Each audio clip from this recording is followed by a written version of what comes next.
रात के ठीक 12 बजे थे। गांव का पुराना घर तूफान और बारिश में डूबा हुआ था। खिड़कियां जोर जोर से हिल रही थीं और दरवाजों की लकड़ी की आवाज़ पूरे घर में गूंज रही थी। बाहर का अंधेरा इतना घना था कि लगता था जैसे कोई हर कोने में छुपा है। रिया अपने कमरे में अकेली थी। उसके पापा बाहर नौकरी पर थे, माँ का देहांत हो चुका था और भाई हॉस्टल में पढ़ाई कर रहा था। रिया किताब पढ़ रही थी, टेबल लैंप की हल्की रोशनी में। तभी उसने देखा कि खिड़की अपने आप धीरे धीरे खुल रही है। ठंडी हवा अंदर आई और उसके बाल उड़े। रिया डर के मारे ठिठक गई। उसने बाहर झांका पर वहां कुछ नहीं था, सिर्फ अंधेरा और बारिश की आवाज़।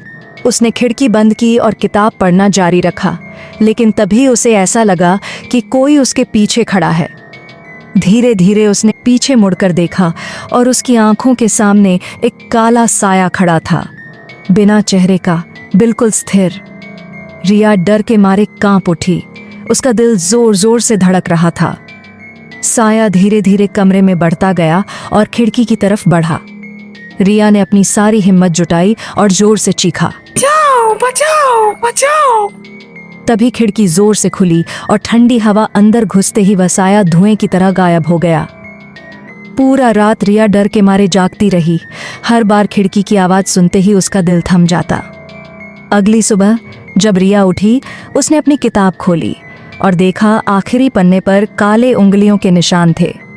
निशान इतने साफ थे कि रिया की रूह कांप उठी। अब वह जान गई थी कि वह साया गया नहीं है, वह लौटेगा और अगली बार रिया के सामने हुक्काने होगा।